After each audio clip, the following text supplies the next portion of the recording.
To the Nerdstrom household. My name is Nerdstrom, and today we are continuing our journey into the deck list for the Nerdstrom House Championship set number 7. This time we've got a very familiar face here. This is, of course, the Amethyst Steel Jafar deck, the number 3 seed here at the Nordstrom House Championship. And before you guys go on, just know that I did hear that, realize that in accordance with the official ruling, Amber Steel and Amethyst Steel are actually supposed to be the wrong, or actually the other way around, where um, Jafar is actually supposed to be the number 4 seed, and Amber Steel is supposed to be the 3 seed. But considering the way that that deck looks in the number 4 seed, I've got a higher chance that this is probably going to be the one that is worthy of the higher seed in comparison. So, as a result, I decided to make a companion decision. I mean, this is my household anyway, that the number 3 seed is going to be reserved for the Jafar deck. And so here it is. And so we are going to be going ahead and taking a look at this one altogether. This does take a lot of inspiration from the Zan Syed deck that recently was brought to light, and I think it's a pretty solid deck overall. There was a couple of things that I kind of had to do just because of the amount of cards that I did have in my possession. You know how it is in the Nerdstrom household. If I do not have the card in my possession, or if it's used in another deck, I cannot use the same deck for another deck, because it prevents me from being able to seamlessly trade cards on this thing for the sake of thing, and it also allows me to test potential spicy combinations. So we're going to be talking about Jafar. As you guys know, set 8 is coming up, and he is he is soon to be the ruler of Lorcana, with set 8 coming in, and so we might as well just see just exactly how he just might conquer Lorcana, not just Lorcana, but also the Nerdstrom household. So let's go ahead and take a look at our drops from 1 to 7, and let's go ahead and start with our 4 Diablos. So we got 4 Diablos, the Obedient Raven. When you get this character's banished, you may draw a card.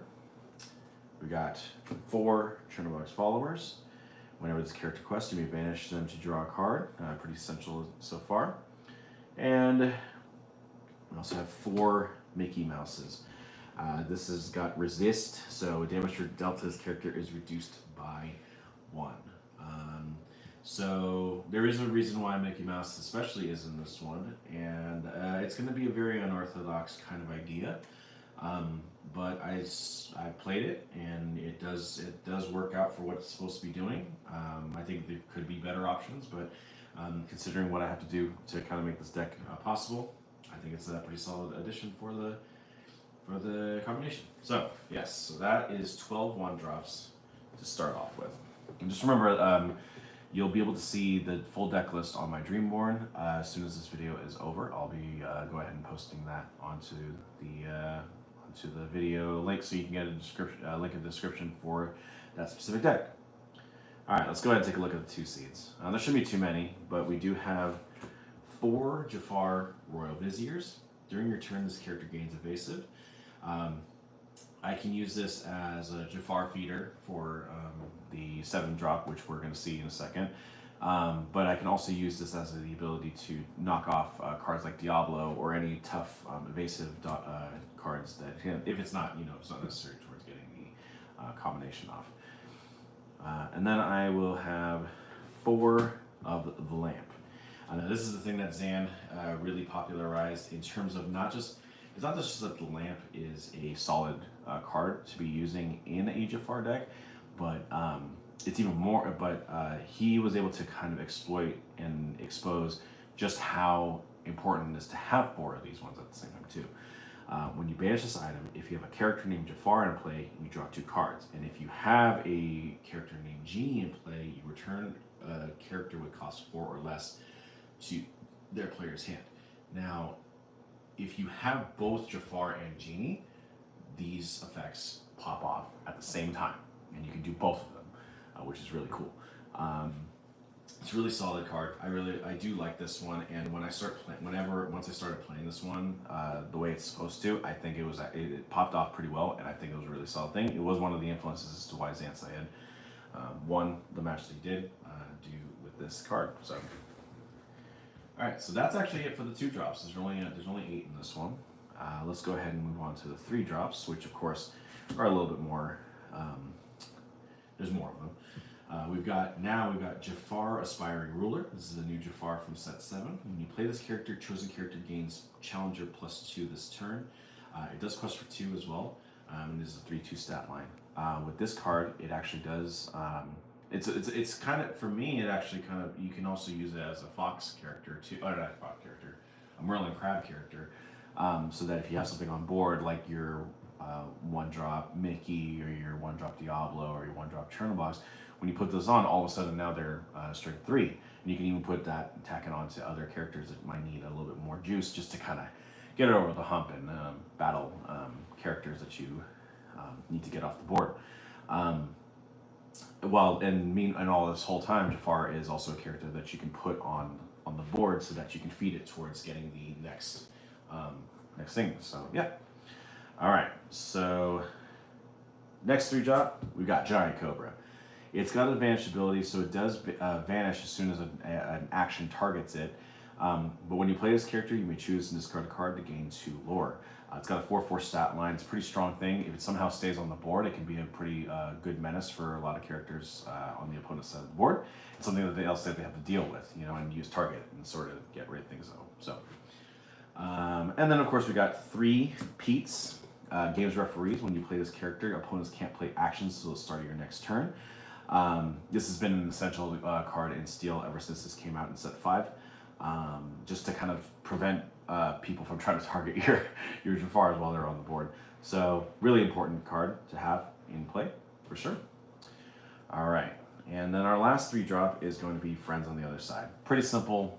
Sing the song or play the card, draw 2 cards.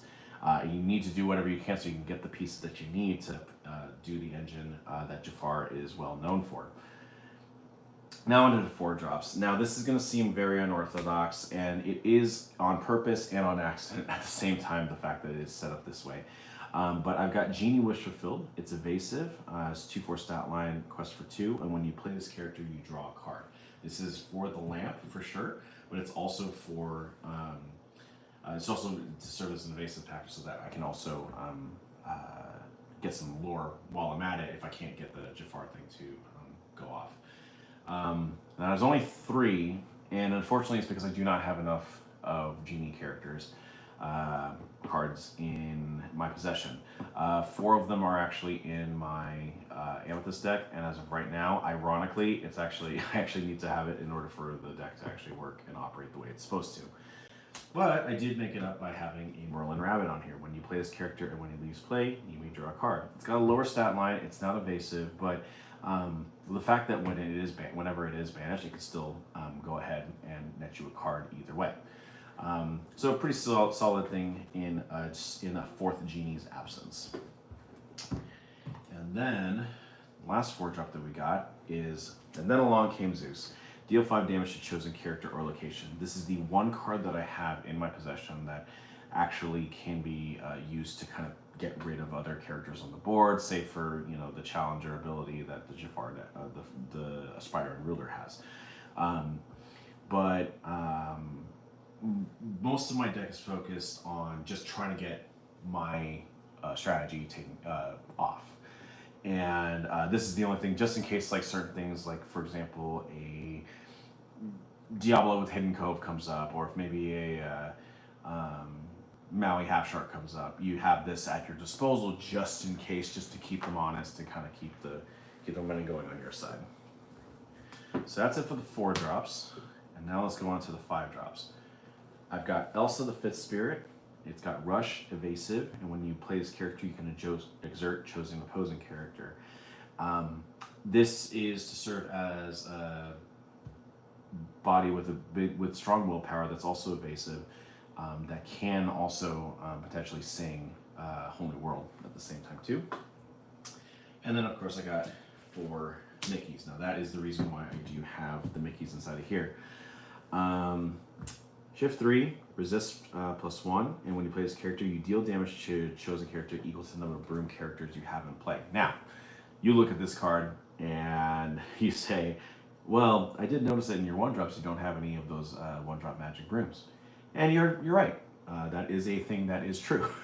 And you're wondering, like, how come you don't have those on there when you have a thing that splits on it? Well, the simple answer is this.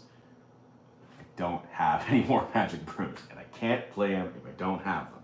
So yes, that is the reason why. But if I can have this on here on the field, you'd be able to. I can at least use these 4 or 5 drops in conjunction with another Whole New World, while Jafar is on the board to pop off the ability. Now, if you don't know anything about the Jafar play, it's a play that's been around since set 3 because of this Jafar striking illusionist. It's got shift 5, it's got evasive, and during your turn while this character is exerted, whenever you draw a card, you gain 1 lore.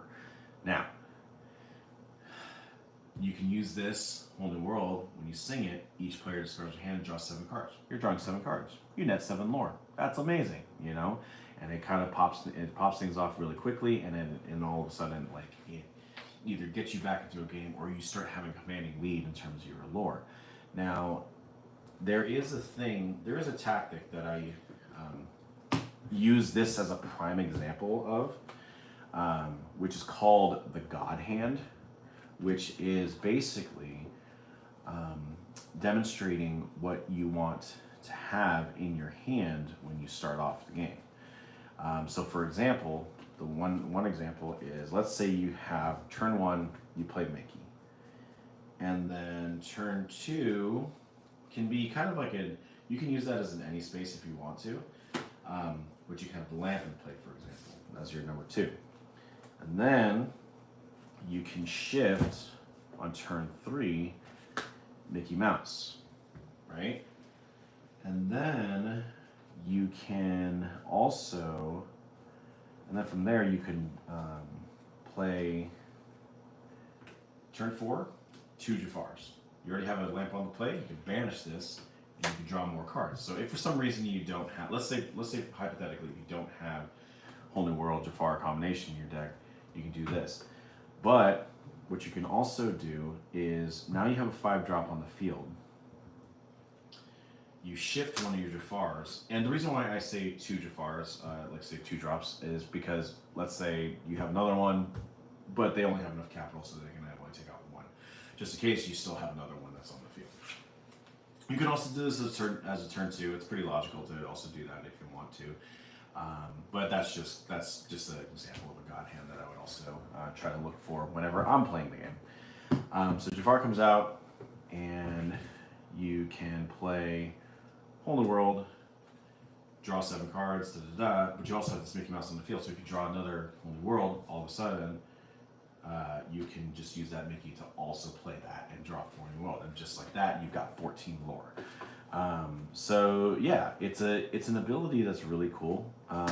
It's one of the moves that I always look to see whenever like somebody's playing Amethyst Steel. So like it's like the minute that I see Jafars on the field on my opponent's side, I get really excited. It's one of those things where win or lose, I'm really excited to kind of see the play draw out. I would say that in comparison to like other Amethyst Steel Jafar decks, it's I think the only spice that I've got on there is probably the rabbit, and in a perfect world I would have 4 genies on there, but I think this is a pretty solid, formidable deck. I think it is worthy of the 3 seed in my opinion, even though it's on a technicality, but I do think that this is a pretty solid deck, and I'm looking forward to seeing what this deck can do in the Nerdstrom House Championship. Could it go deep? Maybe. Let's see what it does. But tonight you'll be seeing more deck profiles as we go, as I develop them. and you'll be able to see the videos together, so you can see what decks are going to be coming out for the Nerdstrom House Championship. Maybe it might inspire you to make some decks of your own. So until then, we'll see probably the two final decks, the number 2 seed and the number 1 seed. And then hopefully at the end of tonight, you'll be able to see a match that features the buy-in deck, Chernadogs, going up against the number 6 seed, Ruby Amethyst, to see if it can stake its claim into the Nerdstrom House Championship and sneak its way in. We'll find out as we go on. So until then, my name is Nerdstrom, reminding you that just because I play against myself doesn't mean you have to. Go out and make some friends, and let's get